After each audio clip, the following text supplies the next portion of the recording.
महिलाओं को और पूरे हरियाणा की महिलाओं को मेरी तरफ से अपील है कि आप आगे आइए, आगे बढ़िए, क्योंकि अगर हमारी रोटी नहीं बचेगी तो हम आने वाली नस्ल को क्या देंगे। और रोटी इस बार युवा जागृत हुआ है, उसने क्वेश्चन करना सीखा है, उसने आंदोलन की मेन स्ट्रीम में शामिल होना सीखा है। संयुक्त किसान मोर्चा जिंदाबाद, बहन सुमन हुड्डा जिंदाबाद, बहन सुमन हुड्डा जिंदाबाद। शुरू से ही इस आंदोलन को बढ़ चढ़ के संभाल रही हैं। तो आज कैथल दौरा है महिला टीम को जोड़ने के लिए कि कैथल की जो महिलाएं एक्टिव हैं, जो इस आंदोलन में बढ़ चढ़ के पहले से हिस्सा ले रही हैं और आगे वो अपना 100% देने के लिए हमारी टीम के साथ जुड़े।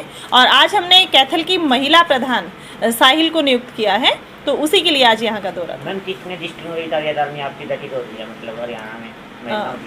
लगभग सभी डिस्ट्रिक्ट में हो चुकी है, धीरे धीरे प्रोसेस में है।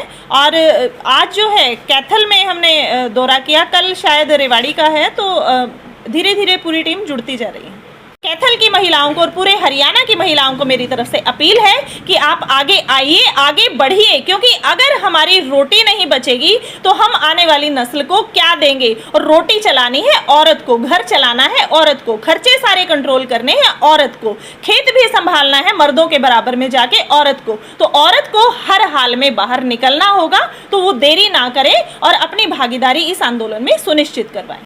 अगर इस आंदोलन में शामिल नहीं होते तो इस आंदोलन की दिशा एक अलग दिशा होती। इस बार युवा जागृत हुआ है, उसने क्वेश्चन करना सीखा है, उसने आंदोलन की मेन स्ट्रीम में शामिल होना सीखा है। युवा ने शांत होकर आंदोलन करना सीखा है। पहले बोला जाता था कि युवा बच्चे आगे आएंगे, गुस्सा होगा, समझ नहीं होगी, कोई ना कोई गड़बड़ कर देंगे। पर इस बार का युवा जो सामने निकल के आया है वो बहुत समझदारी से चल रहा है। वो बुजुर्गों के दिशा निर्देश को फॉलो करते हुए, संयुक्त मोर्चा के दिशा निर्देश को फॉलो करते हुए बहुत समझदारी से आगे बढ़ रहा है। तो हम उन युवाओं के लिए भी कुछ करना चाहते हैं और उनको सैल्यूट करते हैं कि आप इसी तरीके से समझदारी से आगे बढ़ते रहें। इलाहाबाद में उपचुनाव हो रहा है, संयुक्त किसान मोर्चा की तरफ से किसी को समर्थन किया जा रहा है? नहीं, संयुक्त किसान मोर्चा की तरफ से किसी का कोई समर्थन नहीं है और ना ही कोई कैंडिडेट किसानों की तरफ से उतारा गया है। हमने शुरू से हमारी रणनीति वही रखी है कि केंद्र सरकार बीजेपी और जेजेपी, उसका हमें विरोध करना है। बाकी आप जिसको मर्जी वोट करें, पर बीजेपी और जेजेपी को अपने गांवों में प्रचार के लिए भी ना घुसने दे, बस यही प्रार्थना है। मैम जेजेपी के वरिष्ठ नेता हैं जीवी जगताला, उन्होंने प्रणाम सिंह चटोनी और योगेंद्र यादव को चेतावनी दी है, वो खुले मंच से मतलब बैंक करने के लिए जा रहे हैं, जहाँ भी बैठे मंच आपका होगा, उन्होंने चेतावनी दी है प्रेस कॉन्फ्रेंस करके। मैं दिग्विजय चौटाला को चेतावनी देती हूँ कि जहां मर्जी सामने आ जाइए, बैठिए, बातचीत कीजिए और अगर आप सेटिस्फाई कर सकते हैं तो कीजिए। और पिछले 10 महीने से आप क्या कर रहे थे? पिछले 10 महीने आपने क्यों इंतजार करवाया? अगर आपको कानूनों की इतनी समझ है, आप हमारे पक्ष में हैं, तो आप पहले खुल के क्यों नहीं आए? हम तो शुरुआत से कह रहे हैं ना कि छोड़िए राजनीति और हमारे बीच में आके बैठिए। अगर उस वक्त बैठे होते तो आज उनकी इज्जत हमारी नज़रों में कुछ और होती। आज भी हम उनको खुले मैदान में ललकारते हैं कि आइए और बताइए हमें कि उन कानूनों के फायदे क्या हैं और हम आपको बताएंगे कि नुकसान क्या है। सिंधु बॉर्डर पे जो हत्या हुई है, दुष्यंत चौटाला बयान है कि सारी किसान नेताओं की गिरफ्तारी होनी चाहिए, सारी जिम्मेवारी उन्हें अपने पे लेनी चाहिए। इस बयान को इस तरह देखते हैं? देखिए, सरकार शुरू से ही आंदोलन को तोड़ने की कोशिश करती रही है, पर ये जो हत्या हुई है इसकी हम निंदा करते हैं। किसी के साथ भी हम इस तरीके का अमानवीय व्यवहार नहीं कर सकते, उसके लिए हम दुखी हैं, मन से दुखी हैं।